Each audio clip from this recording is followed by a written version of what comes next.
Olá, eu me chamo Eduardo Mano e você está ouvindo a Bíblia em um ano, um projeto de leitura da Bíblia Católica em 365 dias. Este daqui é o dia de número 183. Para você que está chegando agora, no meu site eduardomanop.com.br/podcast, existe um arquivo em PDF com um plano de leitura diário feito pela Ascensions, que é um site americano que produz conteúdo de formação católica. Estarei me utilizando da Bíblia Ave Maria, porque acredito será de mais fácil acesso para você, e os comentários que farei são do Padre Mike Schmitz, além das notas das Bíblias de Estudo Católicas. Hoje iremos ler o livro de 2 Reis, capítulo 17, também Miqueias, capítulos de 5 a 7, além do Salmo 139, da Bíblia Ave Maria. Vamos ao dia de hoje. 2 Reis, capítulo 17. No 12º ano do reinado de Acais, rei de Judá, Oséias, filho de Ela, tornou-se rei de Israel em Samaria. Seu reinado durou 9 anos. Fez o mal aos olhos do Senhor, mas não tanto como seus predecessores no trono de Israel.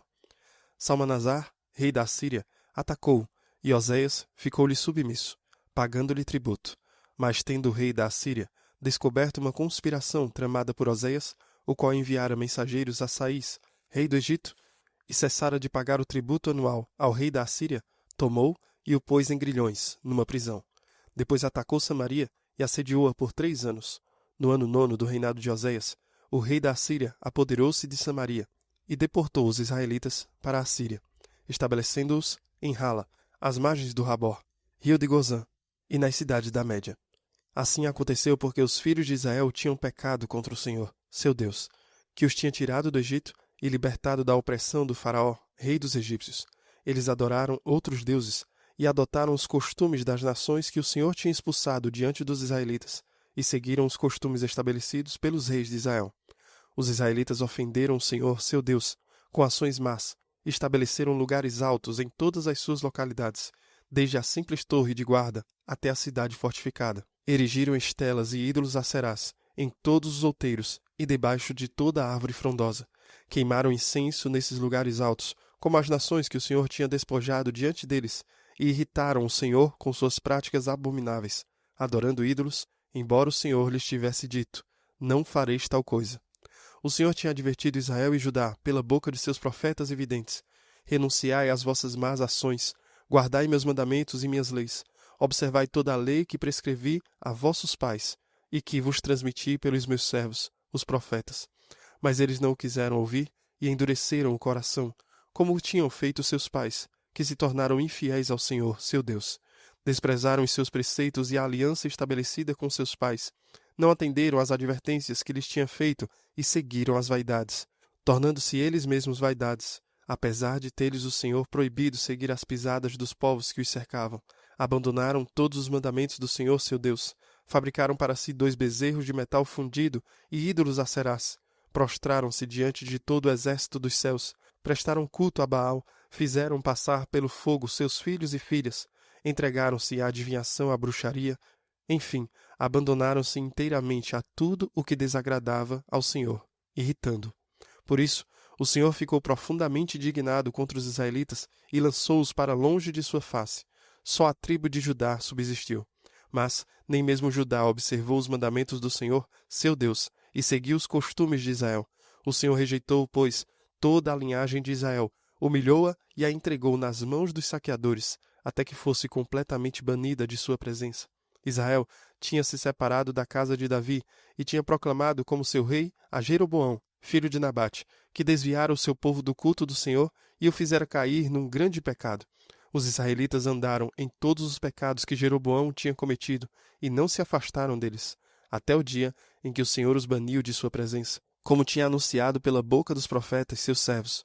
Os israelitas foram, pois, deportados para longe de sua terra, para a Síria, onde ainda estão atualmente. O rei da Síria mandou vir gente da Babilônia, de Cuta, de Ava, de Emate, de Sefarvaim, e os estabeleceu nas cidades de Samaria, no lugar dos israelitas. Estes colonos tomaram posse da Samaria e instalaram-se em suas cidades. Mas como eles não prestavam culto ao Senhor, quando começaram a habitar ali, o Senhor mandou leões contra eles, que os devoraram. Foram então avisar o rei da Síria: os povos que transferiste para as cidades da Samaria não sabem como honrar o Deus daquela terra. Por isso, esse Deus mandou contra eles leões que os devoram, porque ignoram o culto do Deus da terra. O rei da Assíria ordenou o seguinte: mandai para lá um dos sacerdotes que deportastes, a fim de que ele se estabeleça ali e ensine ao povo a maneira de servir o Deus da região. Foi, pois, um dos sacerdotes deportados da Samaria e instalou-se em Betel, onde ensinava ao povo como devia adorar o Senhor. Apesar disso, cada nação conservou seu próprio Deus, que colocou nos santuários dos lugares altos estabelecidos pelos samaritanos. Cada povo colocou os seus deuses no lugar em que habitava. Os babilônios fizeram uma estátua de Sucote-Benote, os de Cuta uma de Nergal, os de Emate uma de Azima, os de Ava uma de Nebaás e uma de Tartaque. Os de Sefarvaim queimavam seus filhos em honra de Adrameleque e de Anameleque, seus deuses. Adoravam também o Senhor, mas constituíram sacerdotes para os lugares altos, tirados dentre o povo, os quais oficiavam por eles nos santuários dos lugares altos. Desse modo, adoravam o Senhor e, ao mesmo tempo, prestavam culto aos seus próprios deuses, segundo o costume das nações de onde tinham sido transportados. Ainda hoje seguem os seus antigos costumes. Não temem o Senhor, não observam suas leis, nem suas ordenações, nem a lei e os mandamentos que o Senhor deu aos filhos de Jacó, a quem deu o nome de Israel. O Senhor tinha feito com eles uma aliança e lhes tinha dado a seguinte ordem: não adorareis outros deuses, nem vos prostrareis diante deles. Não lhes prestarei culto e não lhes oferecereis sacrifícios, mas temei ao Senhor que vos tirou do Egito com o poder de seu braço. A ele temereis, diante dele vos prostrareis e a ele oferecereis os vossos sacrifícios. Obedecereis sempre e cuidadosamente os preceitos, os estatutos, a lei e os mandamentos que ele vos deu por escrito. Não adorareis outros deuses. Não vos esquecereis do tratado que fiz convosco. Não adorareis outros deuses. Ao Senhor, vosso Deus, temereis, e ele vos livrará das mãos de todos os vossos inimigos. Eles, porém, não obedeceram e seguiram os seus antigos costumes. Adoraram o Senhor, mas honravam, ao mesmo tempo, os seus ídolos. Ainda hoje, fazem seus filhos e seus netos, como fizeram seus pais. Miqueias, capítulos de 5 a 7. Mas tu, Belém de Éfrata, tão pequena entre os clãs de Judá, é de ti que sairá para mim aquele que é chamado a governar Israel. Suas origens remontam aos tempos antigos, aos dias do longínquo passado. Por isso, Deus os deixará, até o tempo em que der à luz aquela que há de dar à luz. Então, o resto de seus irmãos voltará para junto dos filhos de Israel. Ele se levantará para os apacentar, com o poder do Senhor, com a majestade do nome do Senhor, seu Deus. Os seus viverão em segurança, porque ele será exaltado até os confins da terra. E assim será a paz. Quando o Assírio invadir nossa terra e pisar nossos terrenos, nós lhe resistiremos, com 7 pastores e 8 príncipes do povo. Devastarão a terra da Assíria com um gládio, e com a espada a terra de Nimrod. Assim nos salvará ele do Assírio, quando este invadir nossa terra e atacar nosso solo. O resto de Jacó será, no meio de muitos povos, como orvalho provindo do Senhor, como gotas de chuva sobre a relva, que nada tem a desejar do homem, nem a esperar dos filhos dos homens. O resto de Jacó será, entre as nações, no meio de muitos povos, como um leão entre os animais da floresta, como um leãozinho em um rebanho de ovelhas. Por onde quer que passe, esmaga e despedaça, sem que ninguém lhe arranque a presa. Levante-se vossa mão contra os vossos adversários, e sejam aniquilados todos os vossos inimigos. Naquele tempo, oráculo do Senhor, farei desaparecer teus cavalos do meio de ti, destruirei teus carros, arruinarei as cidades de tua terra e demolirei todas as tuas fortalezas. Arrancarei de tuas mãos os teus sortilégios, e não haverá mais adivinhos no meio de ti. Tirarei do meio de ti os ídolos e as colunas, e cessarás de adorar a obra de tuas mãos. Extirparei de tua terra os bosques sagrados, e arrasarei tuas cidades. Em minha cólera e furor, tomarei vingança das nações que não obedeceram. Ouvi o que diz o Senhor. Vamos, advoga tua casa diante das montanhas, ouçam as colinas a tua voz. Ouvi, montanhas, o processo do Senhor, e vós, fundamentos perenes da terra, porque o Senhor entrou em juízo com seu povo, ele vai pleitar com Israel. Povo meu, que te fiz, ou em que te contristei? Responda-me. Fiz-te sair do Egito, livrei-te da escravidão, e mandei diante de ti Moisés, Arão e Maria. Povo meu, lembra-te dos desígnios de Balaque, rei de Moabe, e a resposta que lhe deu Balaão, filho de Beor. Lembra-te da etapa entre Setim e Gilgal, para reconheceres os benefícios do Senhor. Com que me apresentarei diante do Senhor e me prostrarei diante do Deus soberano? Irei à sua presença com holocaustos e novilhos de um ano? Porventura agradará ao Senhor com milhares de carneiros ou com milhões de torrentes de óleo? Eu lhe sacrificarei pela minha maldade o meu primogênito, o fruto de minhas entranhas, por meus próprios pecados? Já te foi dito, ó homem, o que convém, o que o Senhor reclama de ti, que pratiques a justiça, que ames a bondade, e que andes com humildade diante do teu Deus. A voz do Senhor eleva-se contra a cidade. É sabedoria temer o vosso nome. Ouve, tribo, ouve a assembleia da cidade. Haverá ainda na casa do ímpio tesouros mal adquiridos e um efã diminuído e maldito?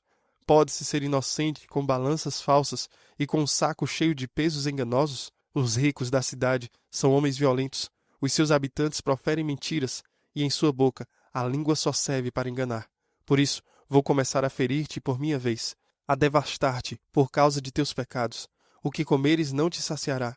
Haverá fome em tua casa. Porás os teus bens em lugar seguro, mas não os salvarás. E o que tiveres salvo, eu entregarei à espada. Semearás e não colherás. Espremerás a oliva, mas não terás óleo com que te ungir.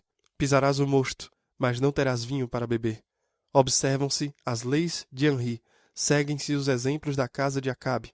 Procede como eles, para que eu te reduza à desolação, e teus habitantes às vaias e assobios. Suporto os insultos de meu povo. Ai de mim, porque sou como quem restolha frutos no verão, como quem respiga depois da vindima. Não há sequer um cacho para comer. Nenhum desses figos tem porões de que tanto gostaria. Desapareceram os homens piedosos da terra. Não há quem seja íntegro entre os homens. Todos andam à espreita para derramar sangue. Cada um arma laços ao seu irmão. Suas mãos estão prontas para o mal. O príncipe exige um presente. O juiz cobra as suas sentenças. O grande manifesta abertamente suas cobiças. Todos tramam suas intrigas. O melhor dentre eles é como Silvedo, o mais íntegro, como a sebe de espinhos. No dia anunciado por teus vigias, vem o castigo. Eles serão completamente destruídos. Não confies em colega, não contes com amigos, nem mesmo com quem dorme contigo. Guarda-te de abrir a boca, porque o filho trata seu pai de louco. A filha levanta-se contra sua mãe, a nora contra sua sogra, e os inimigos são os da própria casa. Eu, porém, volto meus olhos para o Senhor. Ponho minha esperança no Deus de minha salvação. Meu Deus me ouvirá. Não te alegres a meu respeito, inimiga minha. Se estou caída, eu me levantarei. Se estou sentada nas trevas, o Senhor será minha luz. Suportarei a cólera do Senhor, porque tenho pecado contra ele, até que ele tome em suas mãos a minha causa e deponha em meu favor, até que me conduza para a luz e que eu contemple a sua justiça. Minha inimiga verá isso e ficará coberta de vergonha. Ela que me diz: onde está o Senhor teu Deus? Meus olhos a contemplarão quando for pisada aos pés como a lama das ruas. Aproxima-se o dia em que se reconstruirão os teus muros, aquele dia em que se ampliarão tuas fronteiras. Nesse dia virão a ti da Assíria e das cidades do Egito, desde o Egito até o rio, de um mar a outro, de uma montanha a outra. A terra se tornará um deserto por causa de seus habitantes. Tal será o fruto de suas obras. Conduzi com o cajado o vosso povo, o rebanho de vossa herança, que se encontra espalhado pelas brenhas, para o meio de vergéis, que ele paste como outrora em Bazã e Galaade, como nos dias em que saíste do Egito. Fazei-nos ver prodígios. As nações os verão e sentirão vergonha de sua própria bravura. Porão a mão na boca e seus ouvidos ficarão surdos. Lamberão o pó, como as serpentes, como os répteis da terra. Tremendo, sairão de seus retiros e virão amedrontadas para o Senhor, nosso Deus. E elas vos temerão. Qual é o Deus que, como vós, apaga a iniquidade e perdoa o pecado do resto de seu povo, que não se ira para sempre, porque prefere a misericórdia?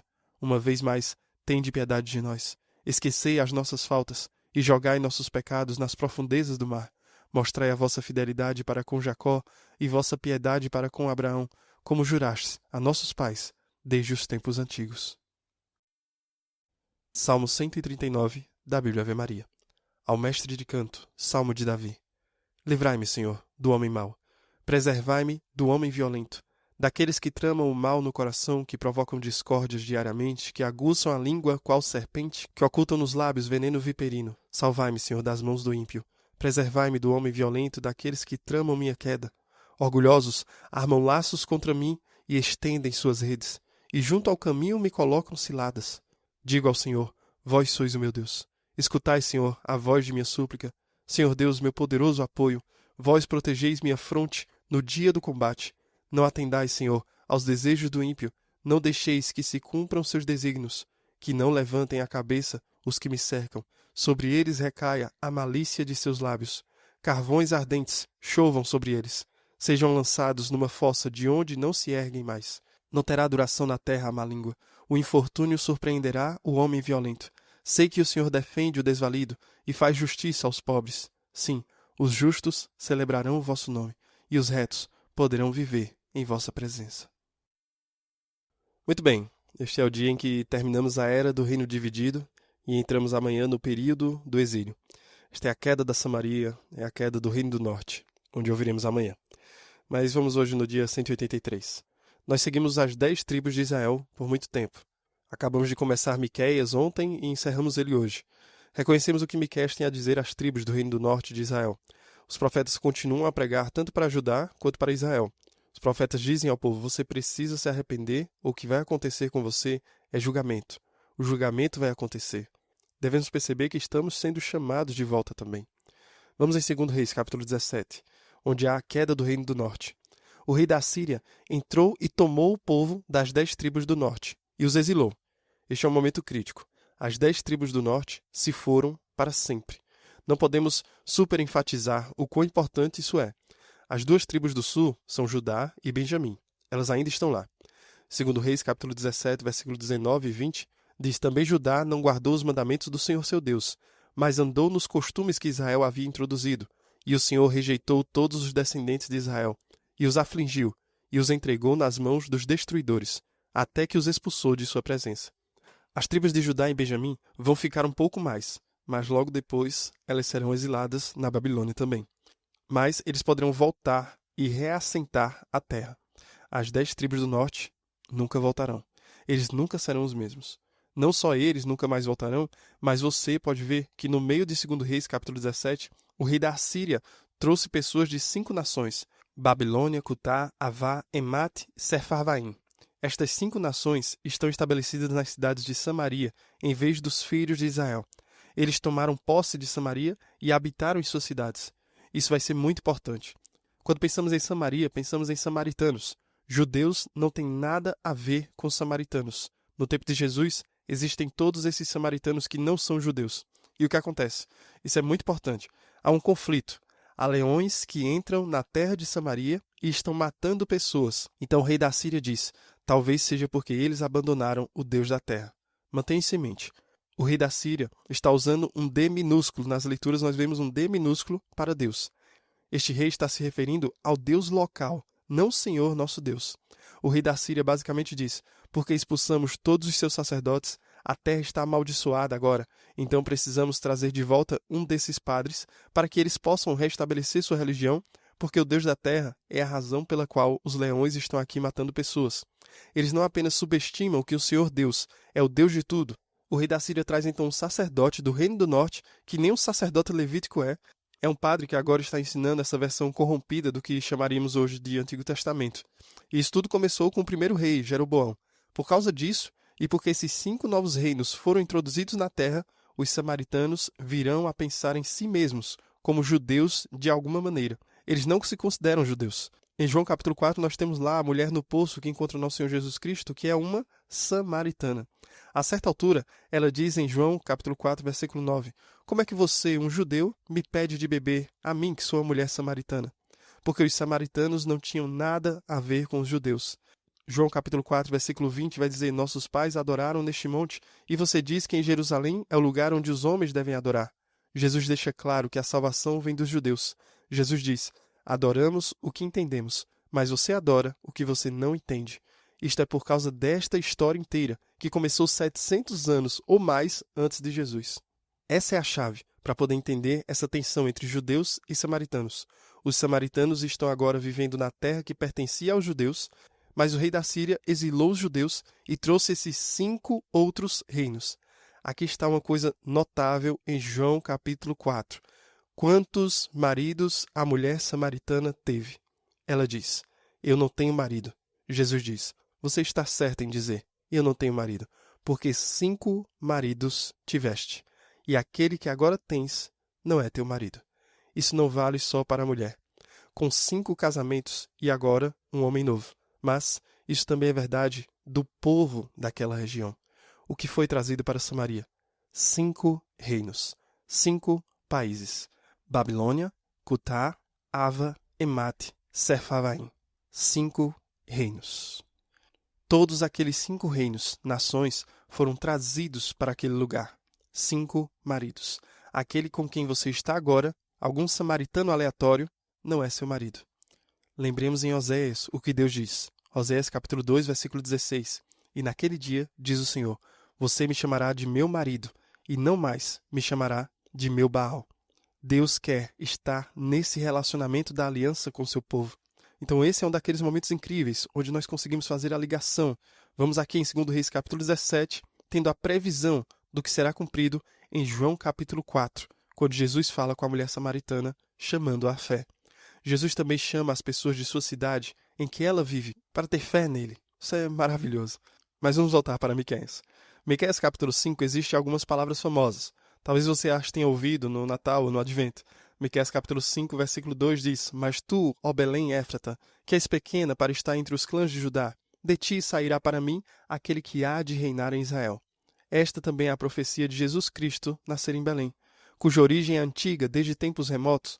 Portanto, ele os entregará até o tempo em que aquela que tem dores de parto der à luz. Então o resto de seus irmãos voltará para os filhos de Israel. Miqueias está pregando para Israel: vocês serão espalhados ao vento, mas de Belém, em Judá, virá um governante que os trará de volta. A profecia sobre Jesus Cristo nascer em Belém. Miqueias capítulo 6 é sobre o que o Senhor requer. Miqueias 6,6 diz: Com que me apresentarei diante do Senhor e me prostrarei diante de Deus nas alturas? Irei diante dele com holocaustos, com bezerros de 1 ano? O Senhor se agradará de milhares de carneiros, de 10 milhares de rios de azeite? Darei o meu primogênito pela minha transgressão, o fruto do meu corpo pelo pecado da minha alma? Acabe fez isso. Acabe realmente sacrificou seu próprio filho. O povo do Reino do Norte estava realmente sacrificando seus próprios filhos. Eles estavam entendendo tudo errado. Aqui é o momento onde nós paramos e dizemos: Deus, o que o Senhor quer de mim? O que eu posso te dar? Eu sei que o Senhor está me chamando para algo e eu não sei o que é, mas quanto o Senhor quer e o que o Senhor quer. Aqui está a pessoa no livro de Miqueias dizendo essas mesmas coisas. Com o que é que eu venho? Miqueias responde por Deus, em Miqueias capítulo 6, versículo 8, dizendo: Ele mostrou a você, ó homem, o que é bom e o que o Senhor exige de você, senão que pratique a justiça, ame a benignidade e ande humildemente com o seu Deus. Isso é muito claro. Isso é o que o Senhor deseja. Obediência aos seus mandamentos, aos seus estatutos, ao seu coração e fazer a sua vontade em nossas vidas. Mas também para fazer justiça, amar a gentileza e andar humildemente com seu Deus. Quase não há coisa melhor para refletir sobre este último dia do reino dividido, quando entramos no exílio amanhã. Lembre-se do que Deus exigiu de nós: justiça, amor, bondade, caminhar humildemente com o nosso Deus. Rezemos para que possamos ser homens e mulheres que podem fazer isso. Quero agradecer a você que me acompanha até o dia de hoje, aos trancos e barrancos, na maneira que conseguimos realizar tudo isso, mas hoje atingimos a metade da Bíblia católica em 1 ano. Ultrapassamos um pouquinho, né? 1 ano, 365 dias, hoje é o 183. Alcançamos a metade do ano, a metade da Bíblia e ultrapassamos. Muito obrigado por me acompanhar até aqui. Continuemos juntos, teremos um longo caminho pela frente. Com a graça de Deus, não só chegaremos ao dia 31 de dezembro, concluindo a Bíblia, mas com a graça de Deus, chegaremos à eternidade, o céu, concluindo esta vida. Que Deus abençoe você e reze por mim. Até amanhã.